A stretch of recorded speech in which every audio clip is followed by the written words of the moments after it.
There are three strategies I want to share with you today that will help you analyze any CISSP question you see. So let's get started. We know that no matter how much you learn for the CISSP, chances are that at least some of the questions in the exam you'll have to guess. But I want you to make educated guess, and this is what this video is all about. There are three strategies that if you use to analyze CISSP questions, your chances of picking the right answer increase exponentially. The first thing is look at the CISSP like any other psychometric evaluation.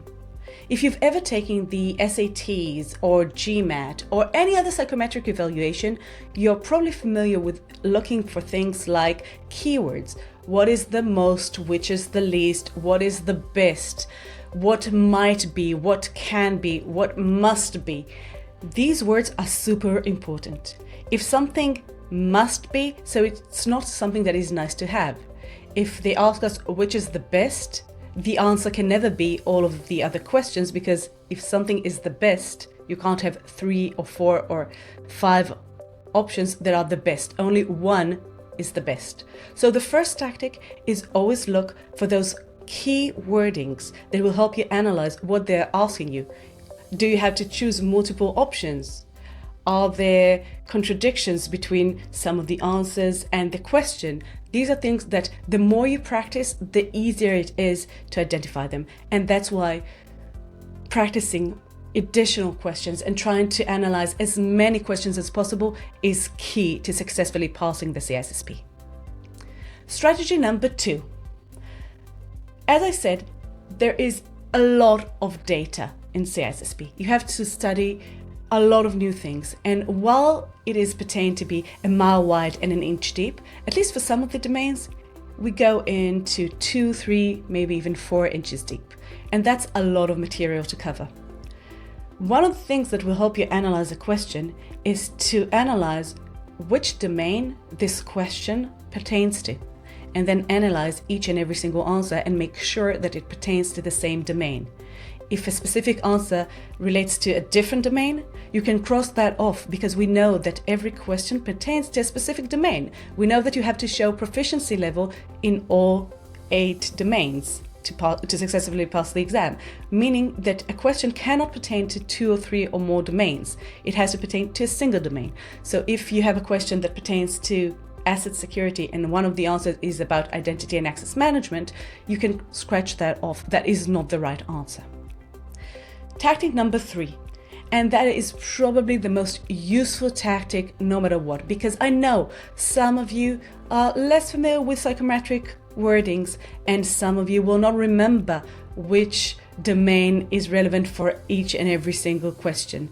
That's fine. But the one thing that will help you analyze any question is to try and analyze which principle of the CIA triad, or if we really want to go into it, the CIANA-PS principles, is being addressed. The CIA triad is the basic 3 pillars of information security. It's maintaining the confidentiality, integrity, and availability of the data. Confidentiality, meaning that only people with the right need to know have access to the data.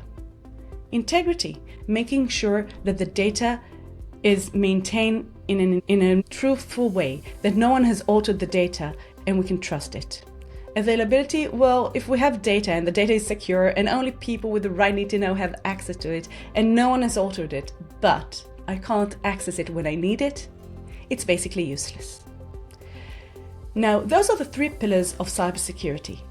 But to that we add today, we talk about an addition of NAPS. The N stands for non-repudiation, meaning that a person cannot claim they did not do something. It's maintaining the accountability, it's maintaining the audit trail, and that really helps us when we come to investigations, to doing things like audits for identity and access management and things like that.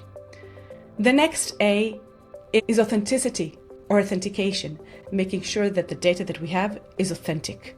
So it's similar to integrity. Integrity means that no one has altered it, but authentic means that we can trust the source of this data. P stands for privacy. Privacy is being maintained. We have to maintain it according to legislation and regulation and basic human decency. So privacy is the next principle. And last but not least, safety. And we know, and you can see it in the IC2 Code of Ethics as well, maintaining safety is the number one thing that should always direct us. We never want to cause any harm. No, we're not doctors, but we know that the data that we're securing, the data that we uphold to keep safe, can have significant effects on people's safety. So maintaining safety is the last principle. So looking at CIANA-PS principles, for every question, try and analyze which one of these principles is being addressed. And then look at the answers and make sure that all answers pertain to the same principle.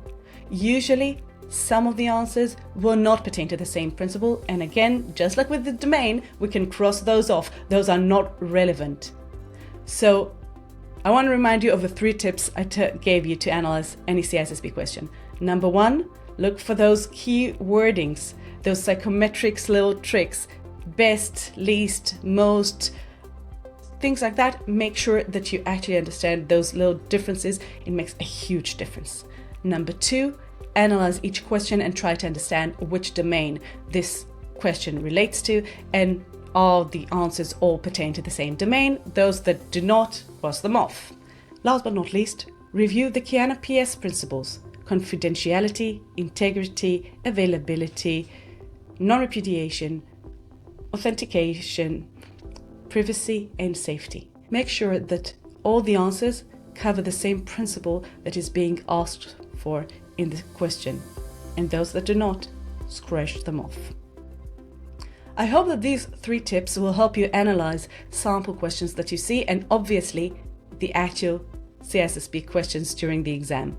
And if you're not sure how to analyze questions, if you want to see a little more, make sure you subscribe to this channel, you join the mailing list, and know about the next live webinar that I will be holding, in which we'll review dozens of the hardest CISSP sample questions that I can find. We'll analyze them together, understand those little tips that will help you identify the key questions, the key answers, the key wording that will help you analyze those questions and successfully pass the CISSP. So don't forget to subscribe, and I'll see you next time.